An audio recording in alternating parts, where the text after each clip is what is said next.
My name is Jessica, and I'm 28 years old. 3 months ago, I thought I knew exactly what family meant. I had spent my entire life believing that blood was thicker than water, that family would always be there when you needed them most. Then came the night that shattered every illusion I had about the people who were supposed to love me unconditionally. The night I collapsed in my apartment bathroom, alone and terrified, only to discover that when you're fighting for your life, sometimes the people who matter most are complete strangers. If you've ever felt abandoned by those who should have protected you, please hit that subscribe button and let me know in the comments where you're watching from. This story isn't just about betrayal, it's about discovering what real family actually looks like. Before I tell you what happened in that hospital room, you need to understand the family I grew up in. The Hartwell family looked perfect from the outside. My parents, Michael and Patricia, lived in a beautiful colonial house in suburban Connecticut with their 3 children. My older brother David was the golden child, a successful investment banker who could do no wrong. My younger sister Emma was the baby, the artistic one who got away with everything because she was so charming and creative. And then there was me, stuck in the middle, trying desperately to find my place in a family that seemed to have already assigned all the important roles. I was the responsible one, the problem solver, the daughter who never caused any trouble but somehow never got much attention either.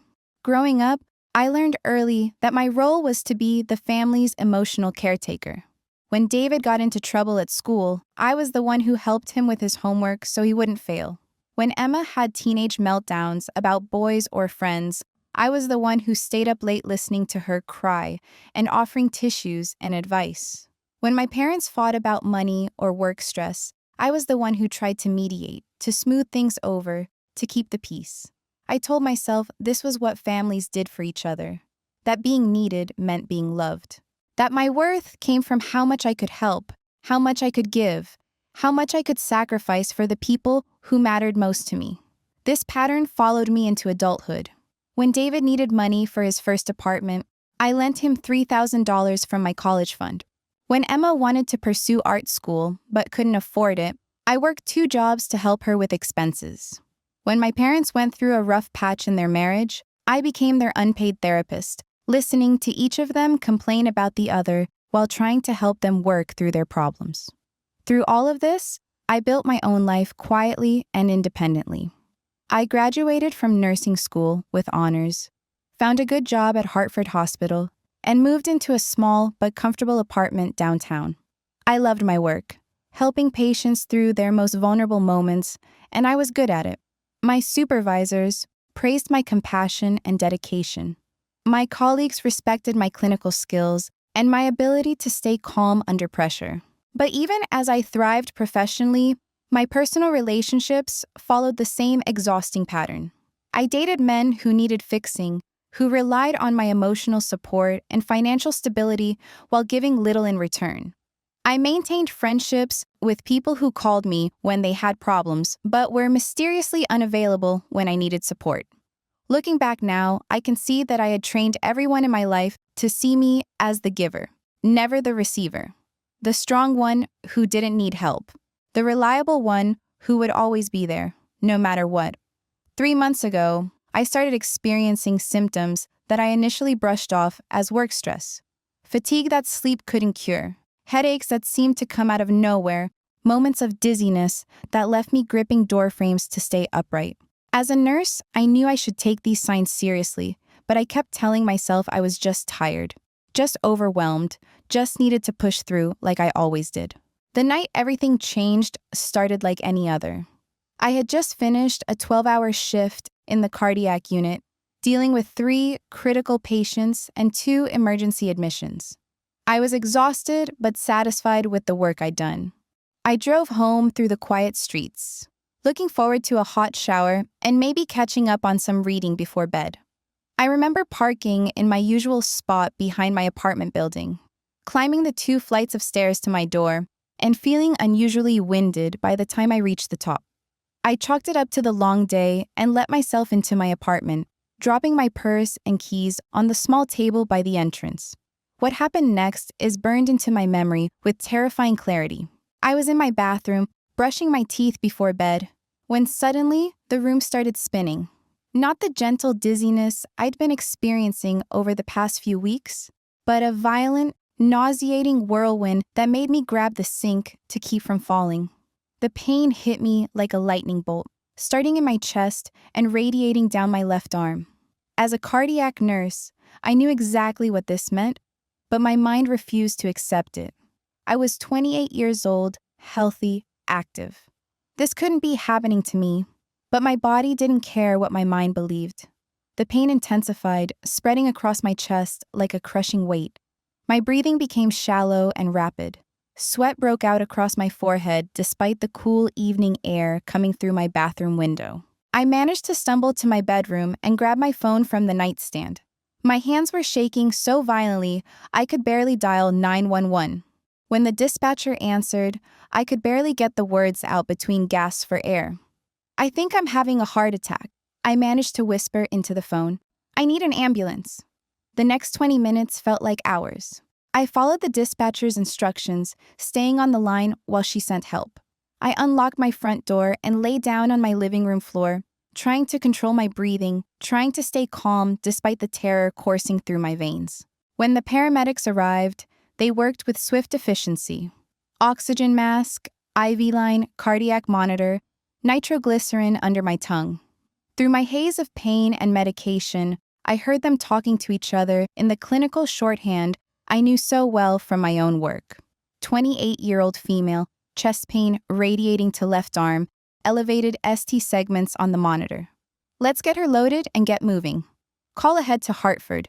Tell them we're coming in hot." During the ambulance ride, one of the paramedics held my hand while the other monitored my vitals. "What's your name, sweetheart?" he asked gently. "Jessica," I managed to say around the oxygen mask. "Well, Jessica, I'm Tony, and this is Marcus. We're going to take good care of you, okay? Is there anyone you want us to call?" That question hit me harder than the chest pain had. Who should they call? My parents. Who would panic and somehow make this crisis about them? My brother David, who was probably at some corporate dinner and wouldn't want to be interrupted? My sister Emma, who lived 3 hours away and had never been good in emergency situations? My family, I whispered, because it seemed like the right answer. The answer everyone expected. Tony squeezed my hand. "We'll make sure they know what's happening. You just focus on staying with us, okay?" At the hospital, everything became a blur of controlled chaos. Emergency room staff I recognized from my own shifts rushed around me, starting additional IV lines, drawing blood, wheeling in portable X-ray equipment. Dr. Martinez, whom I'd worked with many times, took charge of my care with the kind of professional compassion I'd always admired. "Jessica, we're going to take excellent care of you," she said, her voice calm and reassuring. "The good news is you got here quickly, and we caught this early. We're going to run some tests and figure out exactly what's going on." Through the haze of pain medication and anxiety, I heard her speaking to someone about calling my emergency contacts. I had dutifully listed my parents' names and phone numbers when I filled out my employment paperwork years ago, never imagining I would actually need them. As the medical team worked around me, running tests and monitoring my condition, I found myself staring at the ceiling tiles and thinking about all the patients I'd cared for in similar situations. I remembered their fear, their vulnerability, their desperate need for someone to hold their hand and tell them everything would be okay. Now, I was the one in the hospital bed, and despite being surrounded by skilled medical professionals who were doing everything they could to help me, I had never felt more alone in my life. The test revealed that I had experienced what's called a stress-induced cardiomyopathy, sometimes known as broken heart syndrome. The irony wasn't lost on me. My heart had literally broken from the strain of always taking care of everyone else while neglecting to take care of myself. But the real heartbreak was yet to come. Because as I lay in that hospital bed, waiting for my family to rush to my side, I was about to learn a devastating truth about the people I had spent my entire life trying to please. The first call came in around midnight, about 2 hours after I'd been admitted. I could hear the nurse at the station talking to someone, her voice professional but strained. Yes, this is Hartford Hospital calling about Jessica Hartwell. She's been admitted with a cardiac episode and she's stable, but we wanted to notify her family. There was a pause, and then I heard her say, "I understand. Yes, I'll let her know you received the message." When she came back to my room, her expression was carefully neutral. "I spoke with your mother," she said gently. "She said they'll try to come in tomorrow if they can arrange their schedules." Try to come, if they can arrange their schedules. The words hit me like a physical blow. I was lying in a cardiac unit, having experienced what could have been a fatal heart attack, and my family would try to visit if it was convenient for them. "Did you explain what happened?" I asked, my voice barely above a whisper. "Did you tell them it was serious?" The nurse, whose name tag read Jennifer, sat down in the chair beside my bed. "Honey, I explained everything. Your mother seemed to understand the situation, but understanding and caring, I was beginning to realize, were two very different things." The next few hours crawled by with agonizing slowness. Every time I heard footsteps in the hallway, my heart rate would spike on the monitor, hoping it was someone coming to see me. But the footsteps always passed by my room, carrying visitors to other patients, other families who had dropped everything to be there for their loved ones. Around 6 in the morning, my phone buzzed with a text message from David. "Mom told me what happened. Hope you're feeling better. Crazy busy with the Morrison deal closing this week. We'll try to call later. We'll try to call. Not, I'm on my way, not, I'll be there as soon as I can, but I'll try to call later." As if my heart attack was an inconvenience that had interrupted his important business deals. Emma's message came an hour later. "OMG, Jess, are you okay? Mom said you had some kind of episode. I have this huge art installation due for my gallery showing next week, but maybe I can drive down this weekend if you're still in the hospital. Let me know." Maybe she could drive down this weekend. If I was still in the hospital? If it was convenient for her art career? I stared at these messages on my phone screen until the words blurred together. 28 years of being the reliable one, the caretaker, the sister who would drop everything to help them. And when I needed them most, I got maybe, and I'll try, and if I can arrange my schedule. Dr. Martinez came by during morning rounds, her expression serious as she reviewed my chart. "How are you feeling today, Jessica?" "Physically, better," I said honestly. "The pain is gone, and I slept a little." She pulled up a chair, something doctors only do when they're about to have a real conversation with you. "Jessica, I've been thinking about your case. Stress-induced cardiomyopathy in someone your age is relatively rare, but when it does happen, it's usually because the person has been under tremendous emotional or physical stress for an extended period." I nodded, not trusting my voice to respond. "As your doctor, I need to ask some difficult questions. Have you been dealing with unusual stress at work? Relationship problems? Family issues?" The question hung in the air between us. Family issues. Where would I even begin? "I guess I've been the family problem solver for a long time," I said finally. "Always the one everyone comes to when they need help." Dr. Martinez nodded knowingly. "Caregiver syndrome. We see it a lot in healthcare workers, actually. You spend so much time taking care of everyone else that you forget to take care of yourself. Your body was literally telling you to slow down, to pay attention to your own needs." "But they're my family," I whispered. "Isn't that what family is supposed to do for each other?" "Family is supposed to go both ways," she said gently. "Taking care of each other means everyone participates, not just one person carrying the entire load." After she left, I lay in my hospital bed thinking about her words. Had I really been carrying the entire load? The more I thought about it, the more examples came flooding back. Every crisis I'd solved, every problem I'd fixed, every time I'd put their needs before my own health, my own happiness, my own well-being. And where were they now, when I needed them most? Around noon, I heard a soft knock on my door. My heart jumped, thinking maybe one of them had finally come. But when I looked up, it was Jennifer, the night nurse who had stayed past her shift. "I brought you something," she said, setting a small potted plant on my bedside table. "It's a peace lily. They're supposed to be good for healing environments." I felt tears welling up in my eyes. This woman, who barely knew me, had thought to bring me something to brighten my room, while my own family couldn't be bothered to show up. "Thank you," I managed to say. "You didn't have to do that." "Actually, I did," she said, settling into the visitor's chair. "I worked a double last night, and I kept thinking about you lying here alone. It reminded me of my own family situation a few years back." "What happened?" Jennifer was quiet for a moment, choosing her words carefully. "I was going through a divorce, and it was ugly. Really ugly. My ex was trying to take the kids, claiming I was an unfit mother because I worked nights. I was falling apart, barely holding it together, and I kept calling my family for support." She paused, looking out the window at the morning sun streaming through the blinds. "They were all too busy with their own lives to help. My sister said she couldn't watch the kids because it might interfere with her yoga classes. My brother told me I should have thought about the consequences before I married someone like my ex. My parents said they didn't want to get involved in drama."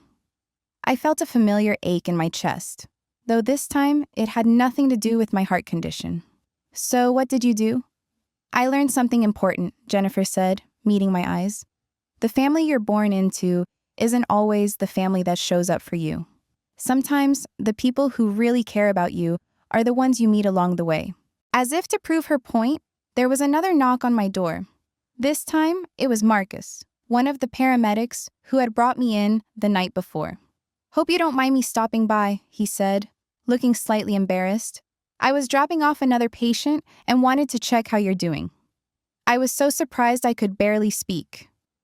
"You came back to check on me?" "Tony and I always try to follow up on our cardiac calls when we can," he explained, "especially the young ones like you. It helps us know we did our job right."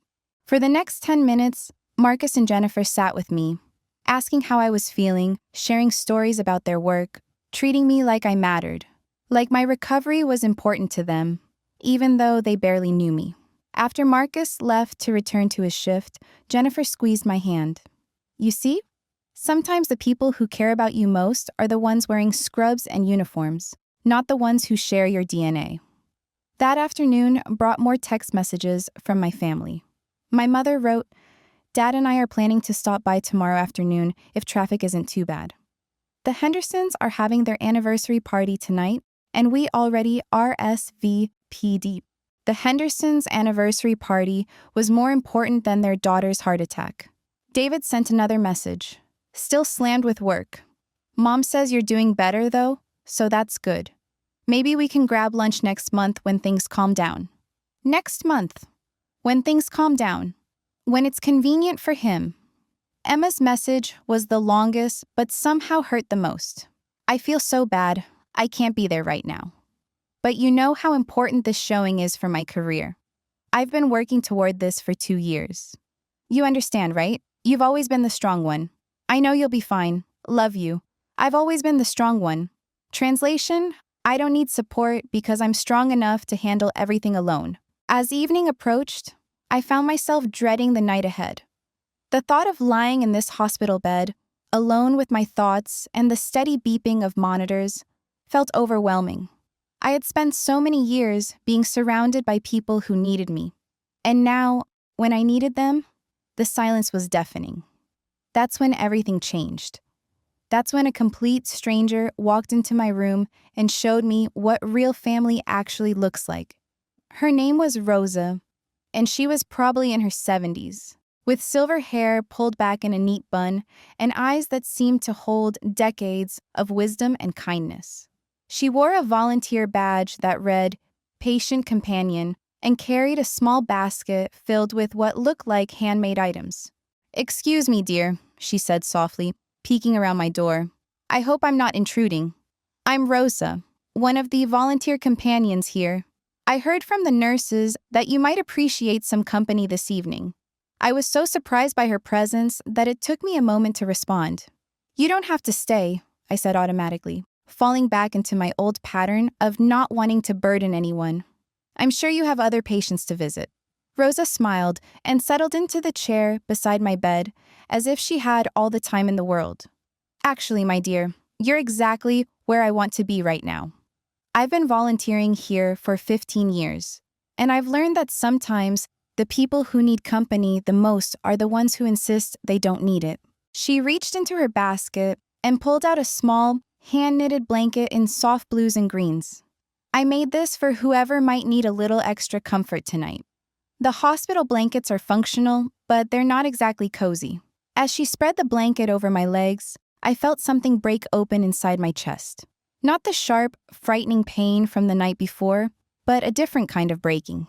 The kind that happens when someone shows you unexpected kindness, and you realize how starved you've been for genuine care. "Why are you doing this?" I whispered, tears starting to blur my vision. "You don't even know me." Rosa's expression grew gentle, and she reached over to take my hand. "Honey, I don't need to know your whole life story to see that you're hurting. And not just physically. I've sat with enough people in hospital beds to recognize the look of someone who's been taking care of everyone else and forgotten to take care of themselves." Over the next hour, Rosa shared stories from her own life that felt like pieces of a puzzle I didn't know I needed to solve. She told me about her daughter who had struggled with addiction, how Rosa had spent years enabling her by constantly bailing her out of trouble, giving her money, making excuses for her behavior. "I thought I was being loving," Rosa explained, her fingers working on a piece of knitting she'd pulled from her basket.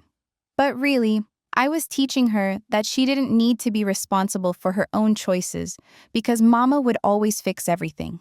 "What changed?" I asked, genuinely curious. "She overdosed," Rosa said simply. "Nearly died in an emergency room not unlike this one. And when I called my family to tell them what had happened, my sister said something that changed my perspective forever." She paused in her knitting, looking directly at me. She said, "Rosa, love without boundaries isn't love at all. It's just fear dressed up as virtue." Those words hit me like a revelation. Love without boundaries isn't love at all. How many times had I convinced myself that my constant giving was an expression of love, when really it might have been fear? Fear that if I stopped being useful, if I stopped solving everyone's problems, they wouldn't want me around anymore. "Did your daughter recover?" I asked. Rosa nodded. "She did, but only after I learned to set boundaries. Only after I stopped rescuing her and started requiring her to rescue herself. It was the hardest thing I'd ever done, watching her struggle without jumping in to fix everything. But it was also the most loving thing I could do." As the evening wore on, Rosa introduced me to other volunteers who stopped by my room. There was George, a retired teacher who brought me crossword puzzles and stayed to work on them with me. There was Maria, a grandmother of 6 who shared photos of her grandchildren and told me funny stories about their latest adventures.